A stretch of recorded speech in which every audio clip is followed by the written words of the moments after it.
বর্তমান জেনারেশন এই জায়গায় অনেক পিছিয়ে গেছে, এতটাই পিছিয়ে গেছে যে শিক্ষককে যে সম্মান করতে হয় এই সম্মান বোধটুকু উঠে গেছে।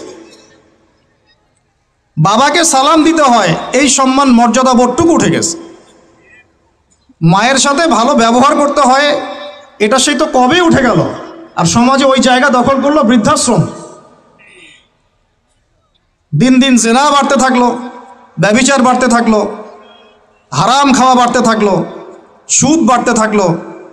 ডিগ্রি অর্জন করে এসে ঘুষ খাচ্ছেন, পিএইচডি করে এসে দুর্নীতি করছেন, একজন ডক্টর হয়ে কসাই হয়ে গেলেন, ইঞ্জিনিয়ার হয়ে চোর হয়ে গেলেন। আমি অবাক হব না আগামী 10 বছর পরে এই টিকটক প্রজন্ম যদি আরেকটা প্যারালাইজড প্রজন্মের রূপ নেয়, এটা তো অবাক হওয়ার কিচ্ছু নাই। 25 বছর আমি চ্যালেঞ্জ করছি আপনাদেরকে, 25 বছর পড়েছেন, আমাকে ছোট ছোট 25টা সূরা শোনাতে পারবেন না। আর 25টা সূরার অর্থ যদি জিজ্ঞাসা করে প্যান্ট গিলা হয়ে যাবে। এই যে ঠিক বলছে আর দাঁত বের করে হাসছে, ভাবখানা এমন আমি এখানে কোনো কৌতুক করছি। এত কমন সেন্সিন জেনারেশন তৈরি করেছেন, এত কমন সেন্সিন, এত বেয়াদব, এত আদবহীন। আপনি কি সার্টিফিকেট দিয়ে শিক্ষাকে মূল্যায়ন করছেন? যেখানে আল্লাহ এবং তার রাসূলের কথা হয়, সিরিয়াস কথা হয়, সিরিয়াস কথাকেও হাসির কথা মনে কর।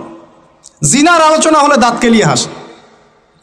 এই জেনারেশনের 15 থেকে 20 বছরের ছেলেমেয়েরা এমন কোনো পাপ নাই এখন করে না, এমন কোনো পাপ নাই।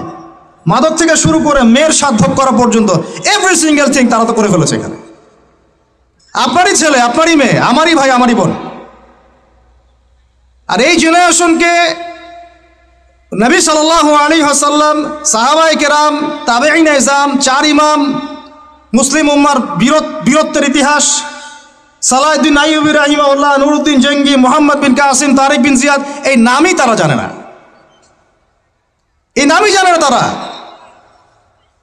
তারা জানেই না ভারতবর্ষে ইসলাম কে নিয়ে আসছে, বিন কাসিমের হিস্ট্রি কি, তারিক বিন জিয়াদের হিস্ট্রি কি, নুরউদ্দিন জঙ্গির হিস্ট্রি কি, এই জেরুজালেম বাইতুল মুকাদ্দাসের ইতিহাস কি, কিভাবে এটা ওদের হাতে চলে গেল, এটা কাদের ছিল, সাহাবীদের যুগ কেমন ছিল, নবীর যুগে ইসলাম কেমন ছিল, 4 ইমাম কি মেহনত করে গিয়েছেন, সলফে সালেহিন কোন পথ রেখে গিয়েছেন, কিচ্ছু জানে না, অ্যাবসলিউটলি নাথিং।